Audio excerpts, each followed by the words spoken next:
Ada yang abang.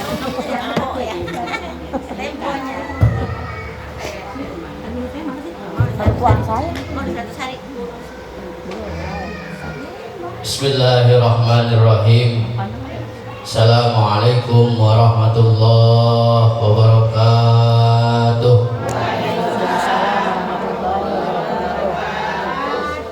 Alhamdulillah. Alhamdulillahilladzi arsala rasulahu bil huda basyiran wa nadhira wa da'iyan ila Allah wa sirajan munira.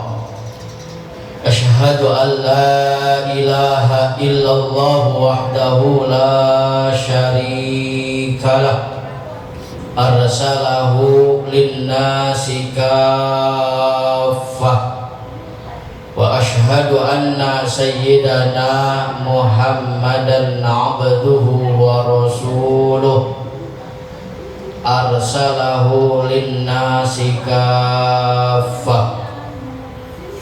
Allahumma salli wa sallim wa barik wa karrim wa tarham wa tahannan ala abdika wa rasulika nabiyyina wa maulana Muhammadin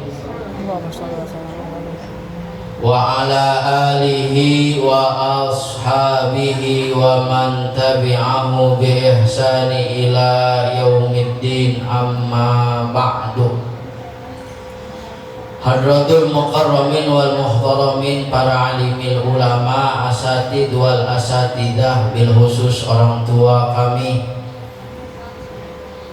Bapak Haji Ahmad bin Haji Parin, mata Allah bitulli hayatih, yang saya hormati para asatidah, Akanda Ustazah Rohimah SAG, Ibu EM Huzaimah, dan juga Ibu Wiwin, serta para ibu-ibu haji dan juga ibu-ibu calon haji yang alhamdulillah pada kesempatan yang mulia ini kita masih sama-sama dapat melangkahkan kaki kita menuju rumah Allah Subhanahu wa ta'ala. Puja dan puji senantiasa kita panjatkan kepada Allah Rabbul Izzati yang telah memberikan kita nikmat jasmani dan rohani, sehingga dengan nikmat yang hakiki kita masih dapat berkumpul duduk bermuwajahah di tempat yang penuh dengan ketenangan, yang mudah-mudahan duduknya kita ini menggugurkan dosa-dosa kita semua. Langkah kaki kita ini, dosa dan kesalahan kita digebek oleh Allah Subhanahu wa ta'ala. Khilaf dan dosa kita Allah tipek sedikit demi sedikit, sehingga kita meninggal untuk menutup mata yang terakhir kalinya Allah golongkan kita menjadi hamba Allah yang husnul khatimah. Karena manusia itu ujungnya ada di ujung kehidupannya, ada di ujungnya. Makanya yang dipinta oleh kita, oleh siapapun adalah ujung yang baik, yang disebut dengan husnul khatimah.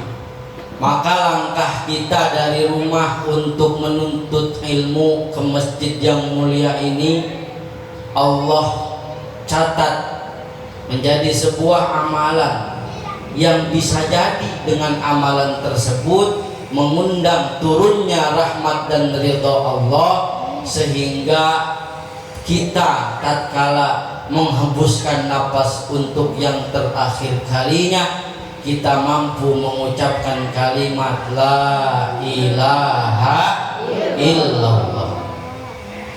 Ustaz, Kalimat la ilaha illallah biar kata lari sambil merem saya udah hafal.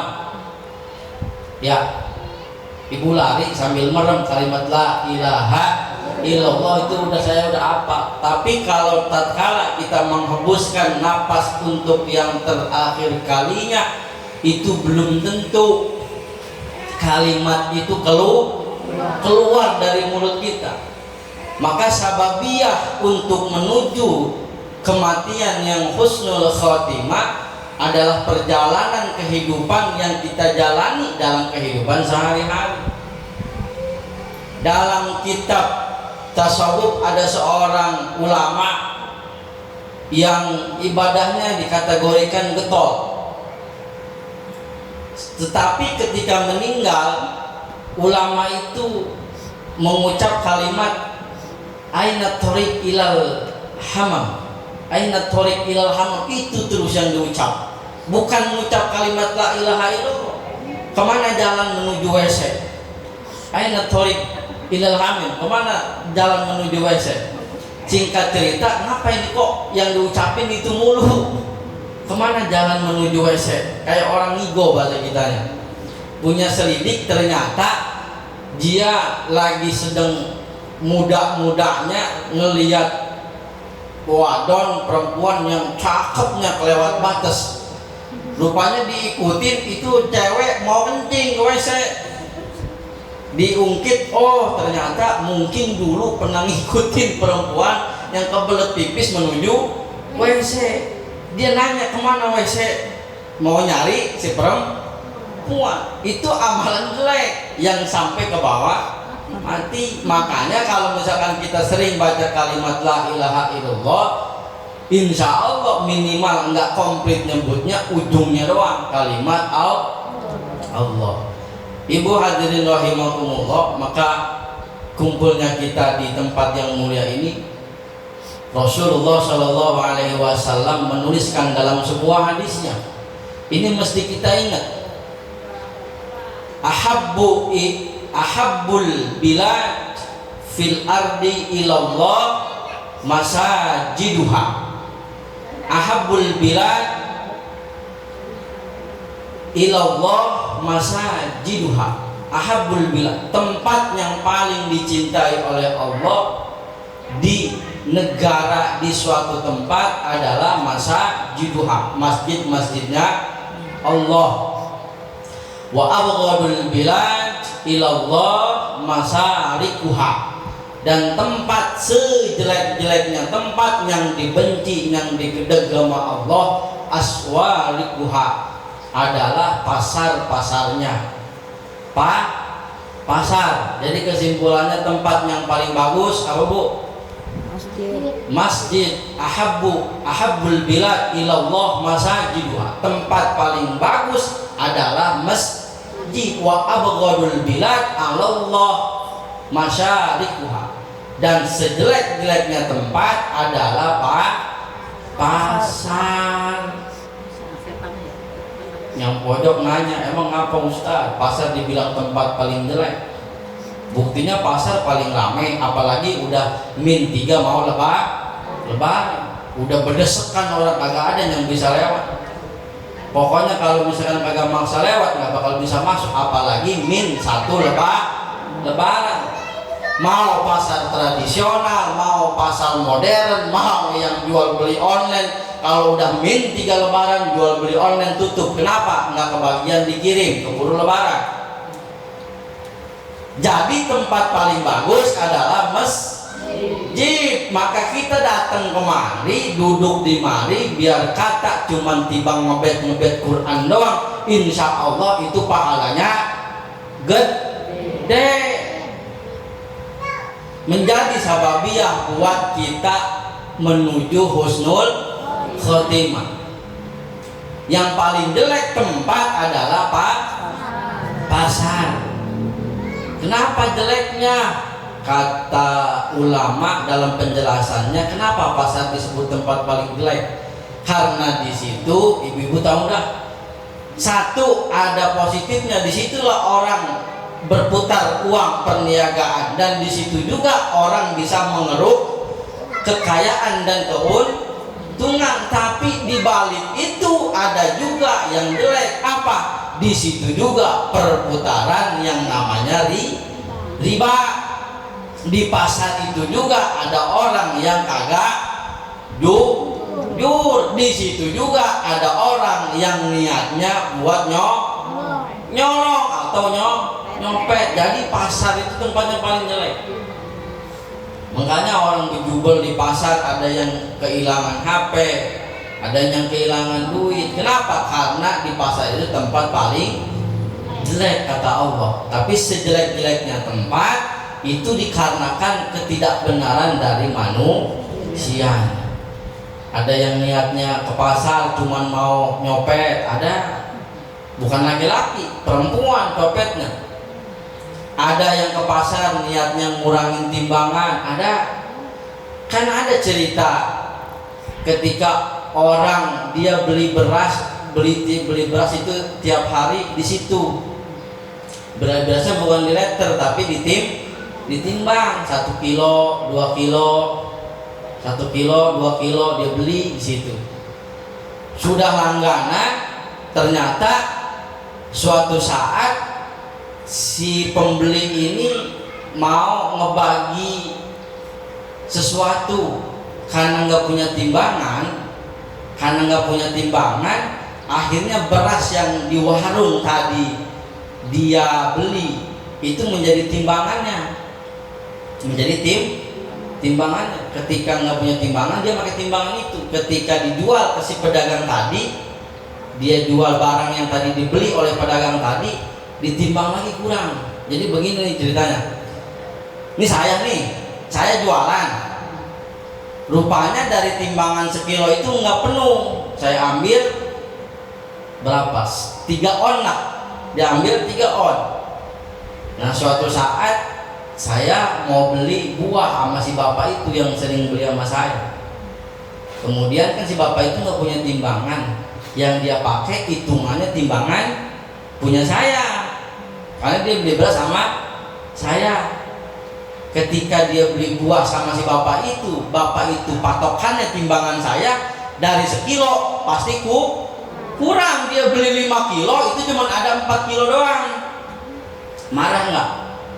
Yang beli beras, yang tukang beras mau beli buah mangga sama bapak tadi, aman ada 4 kilo, marah nggak?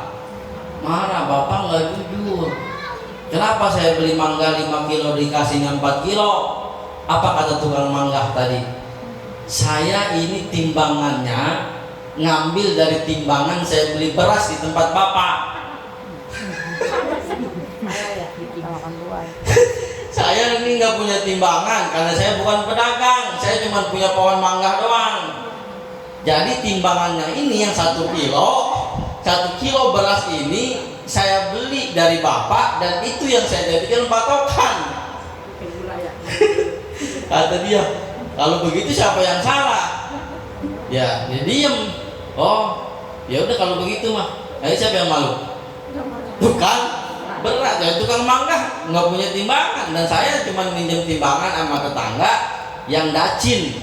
Kemudian kebenaran besi dacinnya nggak ada. Karena saya beli beras sama bapak 5 kilo, ya itu aja saya jadiin dacin.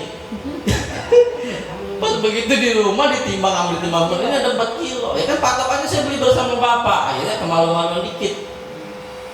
Gitu, maka kata ada bahasa, yang naker ditonjok ke atas, yang nimbang yang naker dikurangin ke bawah. Itu yang namanya ada di pasar. Maka pantas kalau kata ulama, abghadul bilad ilallah aswaquha.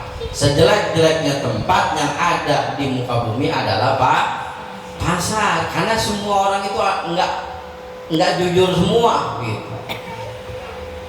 Ibu bapak hadirin rahimakumullah.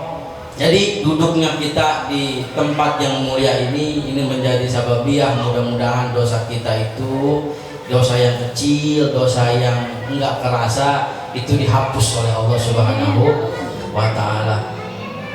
Ibu-ibu jamaah Majelis Ta'lim Sabtu pagi yang saya hormati, kita ngaji sedikit Kitabus Shalah dalam kitab Matan Zubat Ibnu Ruslan. Itu kitab ini sejarahnya dulu udah dibahas tentang pembukaan. Jadi ini kitab Ibnu Ruslan itu nulis kitab di atas perahu. Kalau kata sekarang nulisnya di atas kapal. Jadi di atas kapal orang menikmati suasana pemandangan laut, beliau nulis kitab. Itu hebatnya ulama dulu. Ulama dulu itu nulis kitab di atas perahu, di atas kapal. Orang kalau misalkan lagi berlayar ngelihat keindahan alam laut itu kan dinikmati, tapi beliau enggak, tekun nulis kitab ini, kitab Matan Zubad namanya. Orang-orang pada menikmati keindahan pemandangan waktu itu, ulama yang namanya Ibnu Ruslan itu nulis kitab. Beres nulis kitab itu kagak dijual. Beda dengan pada masanya Khalifah Al-Ma'mun. Dulu ketika Khalifah Al-Ma'mun, ketika Islam itu mulai beranjak dalam segi keilmuan, siapa yang menulis kitab, siapa yang menulis karangan buku setebal dan seberat apapun itu ditukernya pakai emas. Pakai emas, uang dirham. Jadi kalau dia bikin buku tulisan tebelnya ada 1000 halaman, maka ditimbangnya itulah ganjarannya dibayar oleh Khalifah Al-Ma'mun. Makanya kaya-kaya ulama dulu. Termasuk yang minggu lalu saya bahas, ada khalifah imam mazhab yang namanya Abu Hanifah. Ibu, minggu lalu kan saya bahas, ini saya ulang lagi dah. Imam Abu Hanifah punya anak namanya Hammad. Hammad ini anak dari ulama besar namanya Imam Abu Hanifah. Siapa Abu Hanifah? Imam mazhab yang paling tua. Beliau lahir 80 Hijriah, wafat pada tahun 150 Hijriah. Imam mazhab paling tua namanya Imam Abu Hanifah, punya anak namanya Hammad. Hammad ini dititipin di guru ngaji biar ngaji Quran. Ketika Hammad bin Abu Hanifah ini bisa ngaji Quran, nggak banyak ngajinya bu, nggak sampai lam yakunil, bahkan nggak sampai juz 30. Amma yatasaalun juga kagak tamat, tilok tamat bahasa orang Sundanya. Hammad itu cuma bisa ngaji Al-Fatihah doang. Ketika pulang, kalau kata kita makan, kalau anak kecil makan, yang anak-anak kecil nih, kalau ngaji kan dia laporan sama mamanya biasanya. Habis ngaji apa neng, sama bu ustazah, sama bu guru? Habis belajar wudu, bajunya pada basah. Terus bagaimana ya wudu mak, dari mulai tangan cepet diajarin sama gurunya. Niatnya belum bisa. Ditanya abangnya pulang, lu habis ngaji apa tong? Habis ngaji Iqra bab 4, bak pataba lam do malu babaru. Dia ajar ngejak, abangnya yang dia nyampe ditanya, lu habis ngaji apa tong? Saya mau udah juz amma, alhamdulillah udah ngaji amma ya, udah ngaji juz amma. Coba baca, bapak dengerin, dibaca. Tabbat yada abi lahabiu wa tabbat yada abi lahabiu wa tab. Lah kok beres-beres lu tong? Lupa pak. Bolak balik di situ aja orang baca tabat. Yang gedean dari Quran, lu ngaji apa tong? Udah nyampe Yasin pak, Yasin. Itu kan anak itu kadang dia curhat sama mama babanya. Hammad anak Imam Abu Hanifah itu nggak nyampe Quran, cuma ngaji Fatihah doang, laporan nama babanya. Ditanya sama Imam Abu Hanifah, Hammad udah nyampe mana ngaji? Beres Al-Fatihah pak, coba baca bener bacaannya, fasih hurufnya, betul makhrajnya. Apa kata Imam Abu Hanifah? Ini bawa duit kurang lebih 500 dirham. 500 dirham itu kalau dikalikan dengan emas, 1 dirhamnya 0,4 gram. Maka kalau 0,4 gram dikalikan 500 gram itu kurang lebih 200 juta. Tuh, ngaji Fatihah doang 200 juta bu. Kalau misalkan zaman dulu dan dibalik zaman sekarang ngajarin Fatihah doang 200 juta, Ustaz Rohimah lah udah bisa naik mobil Alphard. Kawat kali. 200 juta timbang Al-Fatihah doang. Ini hari misalkan ibu-ibu mesti ngegerutu aja dipintain duit timbang 15.000 20.000. Itu anaknya Imam Abu Hanifah Hamad itu cuman baca aja doang. Apalagi nih ibu-ibu kalau misalkan kagak mau ngaji, udah kagak dipintain duit, udah tinggal duduk doang. Emang sekarang mau timbang air-airnya doang, belum ada makanan. Minggu depan mah kalau ada makanan apalagi? Kagak masih mau kagak ngaji juga, kebangetan banget. Hamad anaknya Imam Abu Hanifah itu ngasih duit 200 juta zaman dulu. Ya karena ulama besar, nggak seberapa duit segitu. Apa kata guru ngajinya? Ini yang menarik. Ini gede amat dikasih segini. Kalau saya dikasih segitu ya saya kagak kata-kata lagi makasih banget Kak. Kalau besok gedean lagi dah. Iya, ya kan ulama sekarang jangan itu dikasih 200 juta, 500 dirham, bener. Apa kata gurunya? Ini kegedean. Apa jawab Imam Abu Hanifah? Saya bukan menghargai orang yang ngajarin anak saya, tapi saya menghargai apa yang diajarkan kepada anak saya. Apa yang diajarkan? Al-Quran. Jadi yang dilihat sama Imam Abu Hanifah bukan si gurunya, tapi Al-Qurannya, saking memuliakan Al-Quran. Makanya kalau misalkan ada pengajian Quran, ada pengajian tentang baca, belajar, ngeja, ya datang aja, nggak usah malu-malu. Apalagi setelah ngaji itu ada sebatas sedikit tentang taklimnya yang bisa dibawa. Dah, kemudian kita berzubat. Dah, jadi tadi udah nulis di kapal, ulama yang zamannya Ibnu Rushd itu nggak ditukar dengan uang. Ketika kitab ini udah jadi Bu, itu dilemparin ke tengah laut. Dia udah capek-capek nih nulis, itu dilemparin ke tengah laut. Apa kata dia? Kalau seandainya emang saya nulis kitab ini ikhlas karena Allah, ini kitab nggak akan hancur sampai ke daratan. Itu yang diomongin. Ibu juga kan kadang-kadang suka ngomong dalam hati kan. Makanya kalau punya anak, kalau ngomong punya anak jangan suka ngomong yang aneh-aneh Bu. Barang. Bu, ibu kan nih mulutnya biar kata ibu bahasa kasarnya biar kata ibu nggak makan bangku sekolah, kata kita orang goblok. Tapi kalau misalkan ibu ngomong itu omongan ibu tajam. Makanya kalau ngomel sama anak ngomongnya yang enak-enak. Jangan sewot sama anak semua dikeluarin tapi kata-katanya nggak enak. Emang anak goblok, mungkin orang mau punya otak biar enceran dikit. Gak, kalau dari rumah anaknya biar mobil truk. Ya biar encer otaknya. Ya encer sama pala-palanya. Nah, anaknya pulang bawa rapot. Mak, ini rapot merah semua. Ah, dasar lu anak goblok. Emang udah suka makan emaknya dia. Mengapa anaknya rapotnya merah dikatain goblok? Dasar anak goblok, orang pinteran dikit no kayak si Anu. Begitu dibandingin lagi. No kayak si anak pinteran udah ngusap-ngusap ngomong otak biar enceran apa. Keluar dari situ main pelindes sama mobil truk. Ya encer bener. Ya mana ngomong soal enceran. Panjur omongannya. Makanya kenal kalau di Mekah ada imam masjid namanya Imam Sudais. Bacaannya cepet enak. Imam Sudais itu sumpah doa dari emaknya. Emaknya marah Imam Sudais. Dasar anak lese, lu bentar berdoain biar jadi Imam Masjidil Haram. Jadi sampai hari itu akibat sumpah dari orang tuanya, makanya macam-macam. Dari mana dari nyambungnya? Pengarang kita. Pengarang kita. Dibuang. Makan zubat itu dibuang ke laut. Biar kalau saya ikhlas ini kita nyampe ke daratan. Dibuang ke tengah laut, ditaruhin batu gede ngelem. Lama-lama iketannya copot, ngambang. Karena ngambang terombak ambik oleh ombak nyampe ke tepi darat dan nggak hancur padahal itu kering. Mana sih kan di tengah laut padahal itu kertas.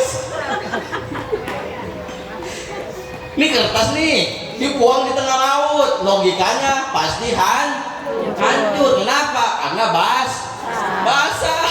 Tapi karena dia ikhlas nulis kitab ini, lama-lama nyampe ke tengah darat dan masih utuh ditemui oleh seorang ulama. Oh, ini ternyata kitab luar biasa, ada keistimewaan, maka dicetak sampai hari ini dikenal dengan Matan Zubair. Ngebahas apa? Tentang fikih. Dah, dalam baitnya begini, fardun ala mukallafin qad aslama wa an mahidin wa nifasin salima. Kitabus sholati, kitab menjelaskan tentang sholat. Fardun, maka sholat itu menjadi sebuah fardu ala mukallafin, ke setiap mukallaf qad aslama, yang telah menyatakan Islam, wa an mahidin, dan bersih dari haid, wa nifasin, dan bersih dari nifas, salima, halnya selamat itu mukallaf dari haid dan nifas. Sholat itu rukun Islam nomor berapa? 2. Bu, 2. rukun Islam ada berapa? Ada 5. No, anak kecil udah begini aja 5 katanya. Hidup ya. Rukun Islam ada 5. 1 syahadat, 2 sholat, 3 zakat, 4 puasa. Ini yang ketuker 3 sama 4. Zakat dulu, puasa dulu. Tuh kan, ketuker kan? Ayo ini kita benerin hari ini. Ini banyak ketuker. Ayo kita benerin aja nih. Ini banyak ketuker. 3 sama 4 banyak ketuker. Zakat, puasa. Zakat dulu, puasa dulu. Zakat dulu. Ayo, gini, jangan zakat dulu. Nunjuk dulu, jangan zakat dulu. Puasa dulu. Anggap ini sendiri. Yang puasa dulu. Oh, keder kan? Bu, rukun Islam ada 5, 3, 4. Ini orang banyak tuker, jangankan ibu, mahasiswa aja pada keder. Nomor 3 sama 4 saya tanya, zakat dulu, puasa dulu. Tahu zakat wa shaum Ramadan. Zakat dulu, puasa dulu. Zakat dulu. Kok zakat dulu, puasa dulu? Tadi katanya puasa dulu ya. Ya. Kata Bobo tadi puasa dulu ya. Yang puasa dulu mana? Zakat dulu, puasa dulu. Tuh, masih ada yang bingung. Dibenerin nih. Hah? Yang ayo. Rukun Islam, pokoknya zakat dulu, puasa dulu. Pokoknya puasa dulu, zakat. Zakat dulu. Hah? Bingung kan? Zakat dulu. 1 syahadat, 2 sholat, 3 zakat, 4 puasa, 5 bergaji. Ayo, ini penting loh, penting. Yang nomor 3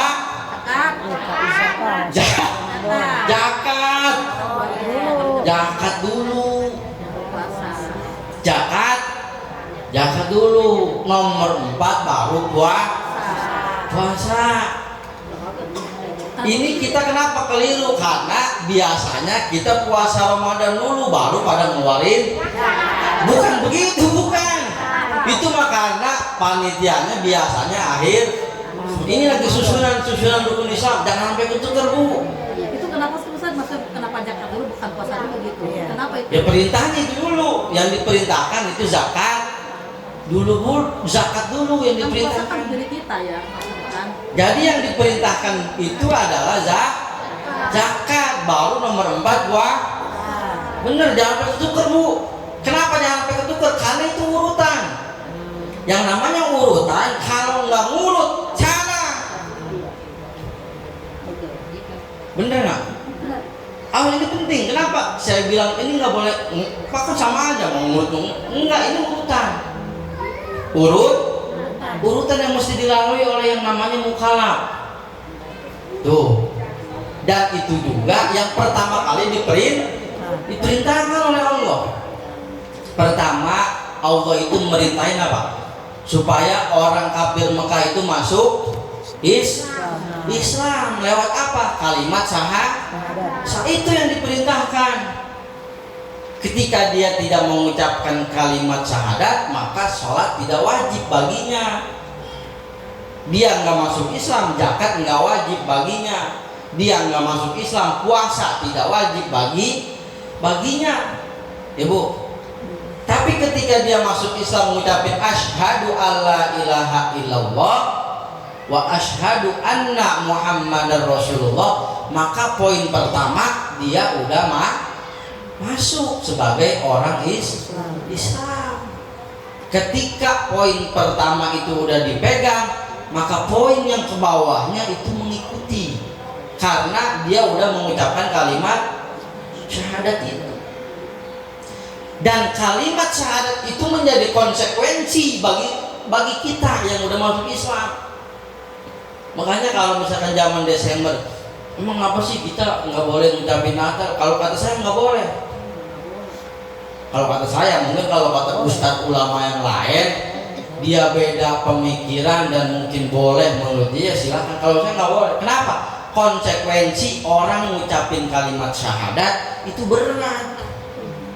Ibu aja karena emang udah emaknya Islam, babahnya Islam, ngucapin asyhadu ya udah kayak makan cabai, kayak makan lalap, asyhadu. Tapi kalau misalnya yang mereka non muslim, coba suruh ngucapin asyhadu, mau nggak?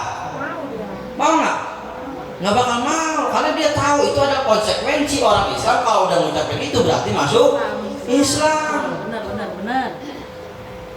Makanya nggak boleh kita ngucapin selamat Natal. Kenapa? Kalau ngucapin selamat Natal secara resmi, ya berarti kita mengakui akan kerasulan bahwa Nabi Isa itu bukan Rasul tapi itu Tuhan. Konsekuensi ke situ. Kan itu cuma omongan doang. Ya sama, syahadat juga omongan. Ya kan? Enteng ngucapin selamat Natal cuma omongan verbal atau dengan kaul, dengan ucapan.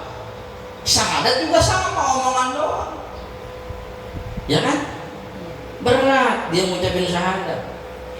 Nah, setelah dia ngucapin syahadat, maka mulai wajib yang namanya sholat ini nomor 2.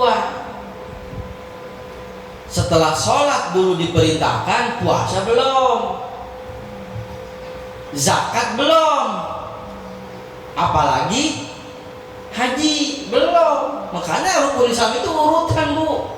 Ini mesti dibenerin. Rukun Islam itu urutan. Jangan ya kalau kaya sih nggak apa-apa. Jangan baru apa sih rukun Islamnya belum berurut secara urut, lu pengen lompat ke nomor 5. Betul banget, Roman pengen dipanggil Bu Haji.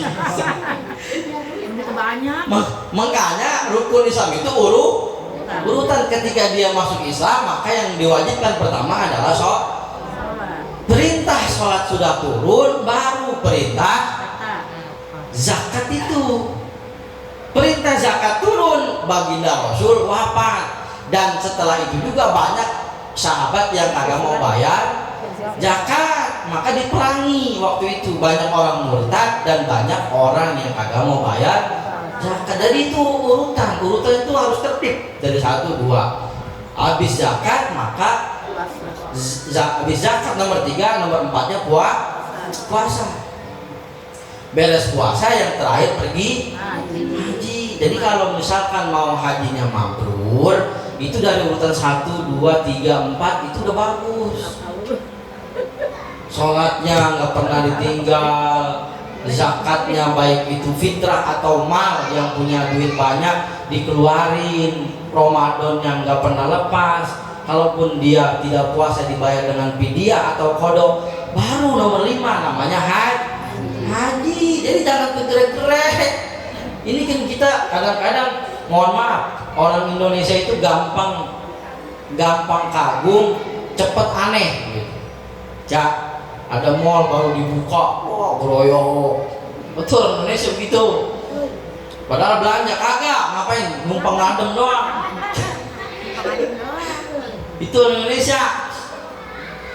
Ada Jeko lagi, tahu Jeko yang donat buatan sono namanya Jeko, lagi ada diskon kroyo.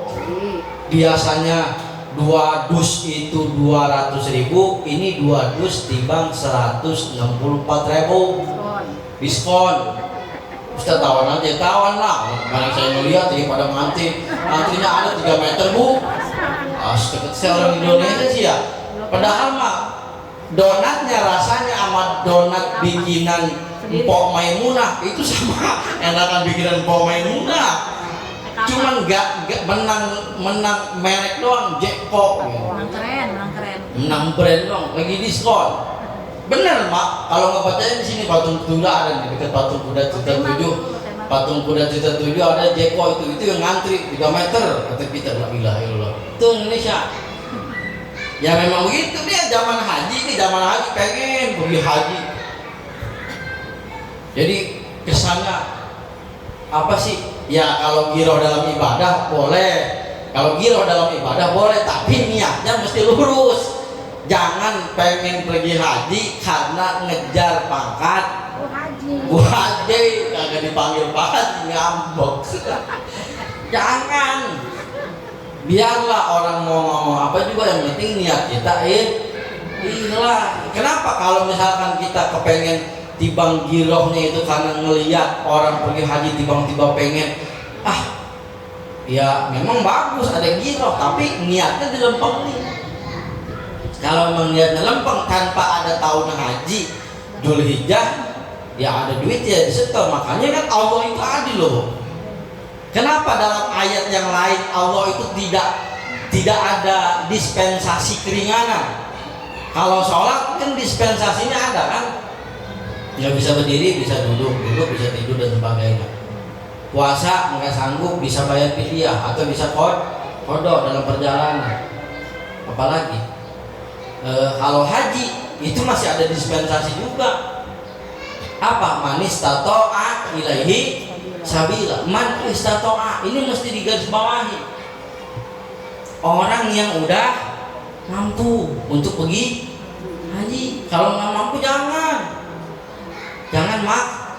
maksain. Berarti kalau nggak maksain nggak bisa, Ustaz, nggak bisa juga. Agama itu nggak bisa dipaksa. Berarti gengsi yang digedain karena empoknya atau saudaranya udah pergi haji, atau temennya udah pergi haji, atau musuh bebuyutannya udah pergi haji, dikomporin sama temennya, no dia udah pergi haji, ente belum lah. Ya biarin ya, dia mana rezekinya, saya mau belum. Kan kata Allah istata'a, siapa orang yang mampu. Hitungan mampu itu bu, nggak boleh minjem duit bank. Ini kan kenapa haji itu bikin lama, karena regulasi aturan main Al-Quran nggak dipakai. Salah juga pemerintah. Ya tanda kutip itu uang ibu ditabungin di pemerintah 26 juta. Nanti berangkatnya 10 atau 15 tahun. Dari 26 juta itu kan 1 orang, dikaliin 10 orang udah berapa duit? Banyak. Dikaliin setahun udah berapa keuntungannya, kan begitu. Sehingga acak-acakan. Coba kalau pakai program pemerintah, ada duit 60 juta berangkat, nggak ada duit nggak usah. Berarti benar-benar mampu. Ini kan enggak, kita beli dulu kursi karena nggak dipakai, regulasinya rusak. Siapa yang tanggung jawab? Ya menteri. Kan kata Allah udah digaris bawah itu Quran yang mau manis tatoa, orang yang sanggup apanya? Torikon, jalannya di sono damai, nggak ada perang, boleh jalan, punya duit. Jangan Haji Mansur pergi haji rumah digusur. Masih mending Haji Kuasasi pergi haji ongkos dikasih. Tuh bapaknya mikirin anak gua biar haji gimana caranya dibayarin, tuh anaknya story. Dia aja pergi haji story anak. Karena orang dulu itu ya gacoannya ibaratnya munggah haji gitu. Jadi sohornya orang dulu kalau misalkan belum nggak haji ya nggak ada, makanya dipaksain anaknya itu dibayarin story gitu. Jadi balik lagi, orang yang menjalankan rukun Islam itu mesti sesuai dengan urutan. Maka urutan nomor 2 yang menjadi kewajiban kita mukallaf adalah sholat. Fardun ala mukallafin, menjadi sebuah fardu. Fardunya fardu apa? Fardu ain. Ain itu per individu, per kepala, nggak bisa digendong sama yang lain. Kalau fardu ain itu mesti dijalani sama kita, nggak bisa nitip. Kata laki ibu ke tetangganya, sholatnya berjemaah di masjid, jadi jalan duluan gua nitip. Emang apaan nitip? Semua yang nitip nggak bisa karena fardu ain. Ibunya memang jalanin, nggak bisa. Sekalipun sebagian ulama dalam kitab Fathul Muin ada yang boleh ahli warisnya itu mengganti sholat dari keluarganya, ada dalam Fathul Muin. Tapi secara letterlek, secara keumuman yang terjadi bahwa sholat itu fardu ain. Fardu ain itu kita beda sama fardu kifayah. Fardu kifayah itu geroyokan, Bu. Fardu kifayah geroyokan. Ibu kagak ngejalanin enggak masalah. Contoh, ada tetangga meninggal, maka tugas kita adalah nyelawat, mandiin dan nguburin serta ngebungkus. Itu bukan tugas kita, maka kita enggak berdosa karena ngurus jenazah itu fardu kifayah. Makanya kita mesti bersyukur kalau di kampung ada amil. Kalau nggak ada amil, siapa yang mandiin? Gue bisa dosa. Mau juga kagak mandiin, kagak biasa, takut.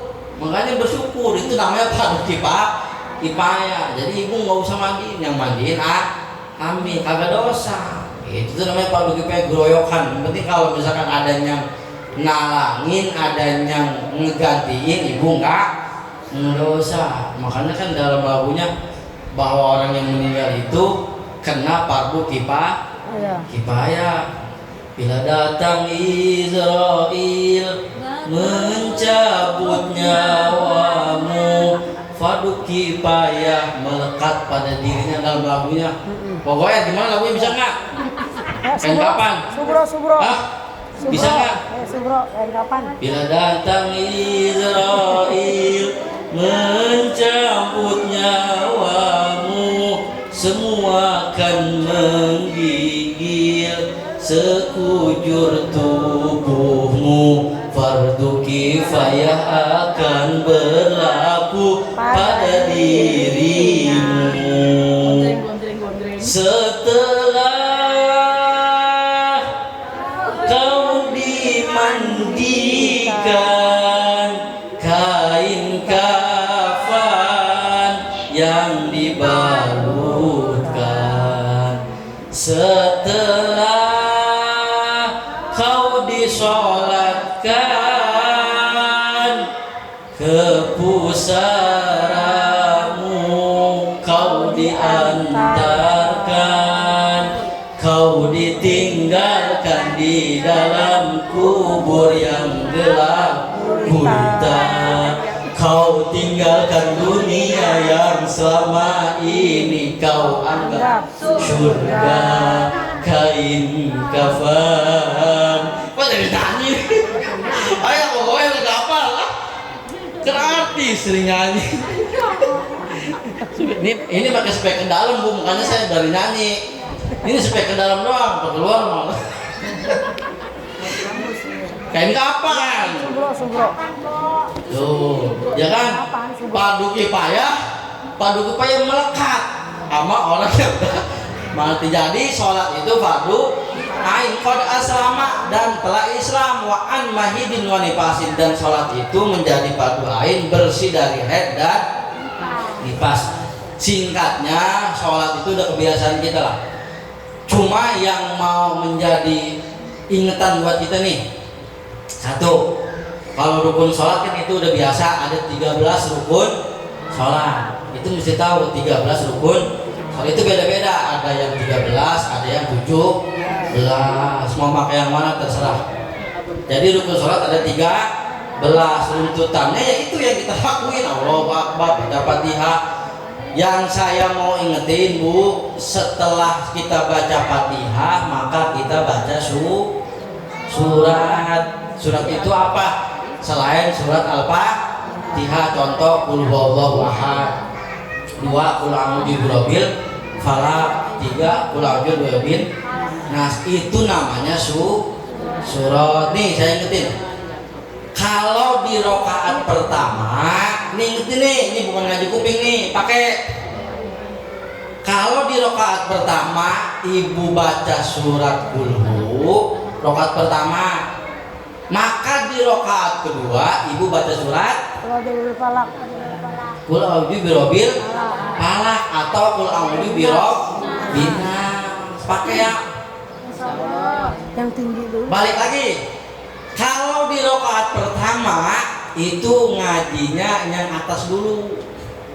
Yang atas, maksudnya atas bagaimana sih Ustaz? Yang tinggi dulu berarti dari surat Amma yatasaalun. Ya. Amma yatasaalun terus turun ke An-Nazi'at, terus turun ke At-Tariq, terus turun ke Abasa, terus Al-A'la, terus turun. Atau singkatnya begini dah, kalau ribet mah Al-Hakumut Takasur, tahu Al-Hakumut Takasur?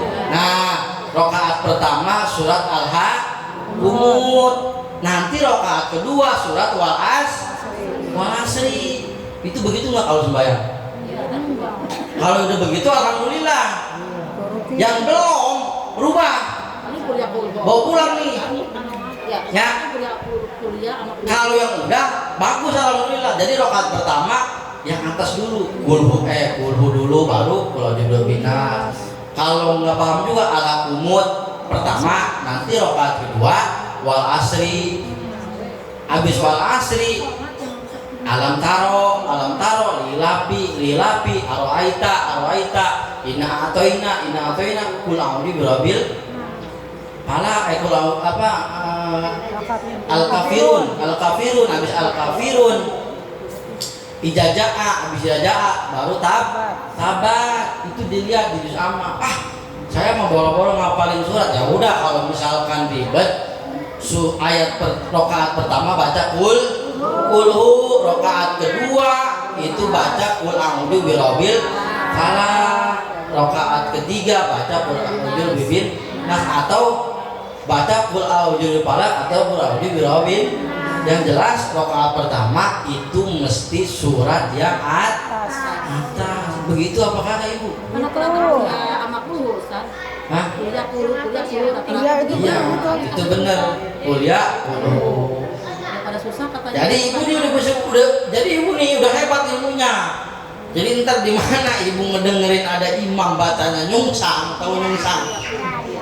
Iya, terbalik. Itu ibu bisa komen. Wah, berarti itu Ustadz kagak ngaji fikih. Asal goblek. Emang aku ada orang pulau, lu malumin kampung pulau. Saya nggak bakal nyebut orangnya. Dia ngimamin terawih. Dia pikir sholat terawih itu timbang sholat 23 rakaat, bacanya bebas. Dia ngehidup orang pulau ngimamin di benceng. Ini jelek kampung pulau, emang Nabi tuh Ustadz kampung pulau mesti ngimamin acak-acakan itu jadi semaunya. Yang penting 20 rakaat, mau baca apa kek? Orang sono ada yang ngerti, komen gitu. Jadi ibu bisa nilai nanti kalau misalkan ibu berjamaah di mana itu diingat. Kalau dia sesuai berarti dia ngaji fikih, itu satu. Yang kedua, ngangkat tangan sunnah, itu sih sunnah sebenarnya. Kalaupun dia nggak begitu tetap sah, tapi nggak dapat pahala sunnah.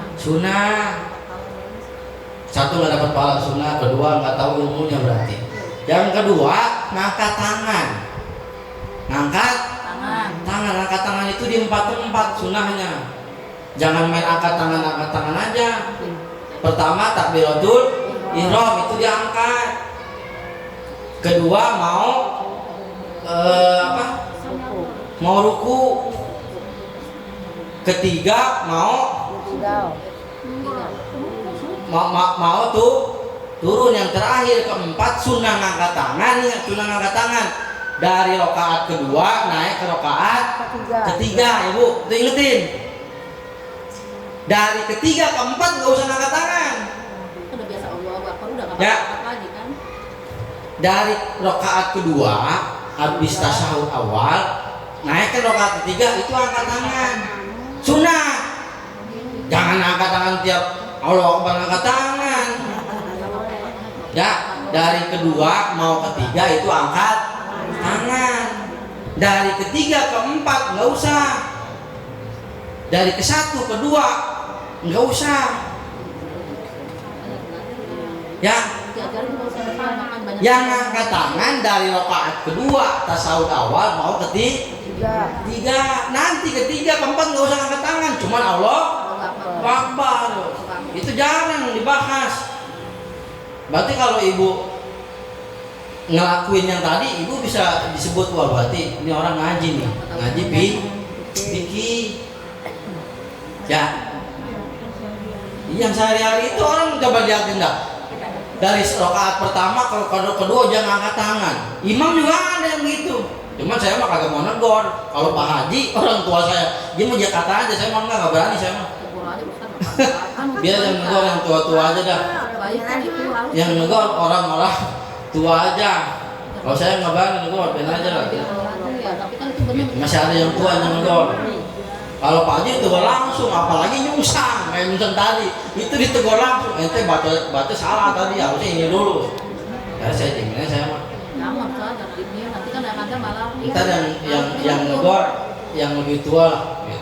Ya Bu, jadi kalau takbiratul ihram ngangkat tangan dari rakaat pertama ke rakaat kedua kagak usah ngangkat tangan. Dari rakaat kedua mau ketiga itu ngangkat tangan. Ketiga keempat jangan ngangkat tangan, itu sunnah.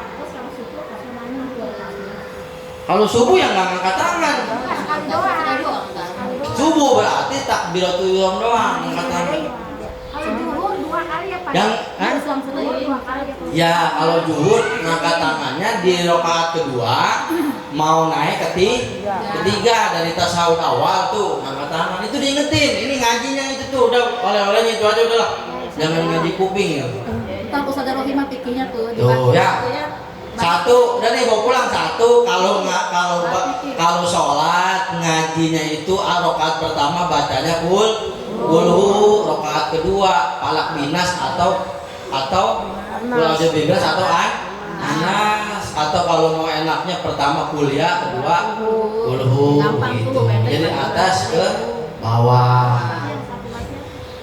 Yang kedua bawa pulang. Kalau takbiratul ihram itu jangan setiap rakaat ngangkat tangan, cukup di rakaat kedua mau ketiga. Kalau nggak ada rakaat ketiga yang nggak usah ngangkat tangan seperti subuh nggak usah. Yang selanjutnya cuman nggak terlalu sunnah juga. Kalau Allah tadi tuh apa kalau doa kunut nggak usah ngusap muka, nggak usah.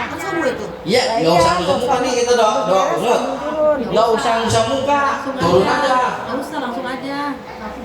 Habis Allahumma dina biman hadait udah beres, ya udah turun aja, nggak usah ngusap. Masih banyak kalau Pak Ustaz saya perhatiin itu. Nggak boleh. Nggak usah ngusap. Itu sunnahnya. Kalau rukunnya mah ya yang setiap hari kita baca Fatihah itu rukun.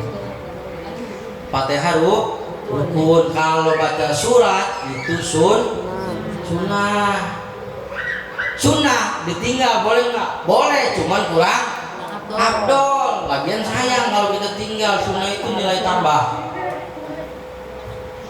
Ada pengantin baru, namanya pengantin baru ya kan.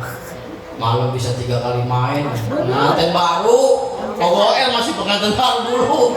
2 kali main, subuh kesiangan, jam 5:30. Kata lakinya lah, neng ini udah jam 5:30. Ya udah bang, kita mandi kemudian kita sholat. Begitu sholat, lakinya jadi imam.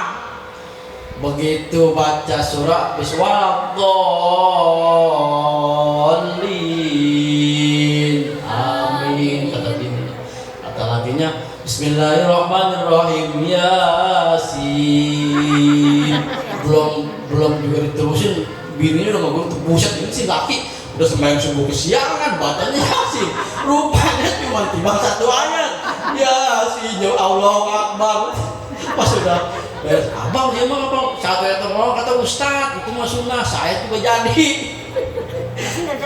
Kagak, tapi dapat pahala sunnah karena itu sunnah yang rukun itu Fatihah. Itu pokoknya. Iya. Siangan, jadi cuma dua huruf doang. Yasin, Allahu Akbar. Rakaat kedua awal Quran Hakim turun pengantin baru siangan. Udahlah ibu bapak, ibu-ibu rahimakumullah, itu saja barangkali yang dapat saya sampaikan. Kita lanjut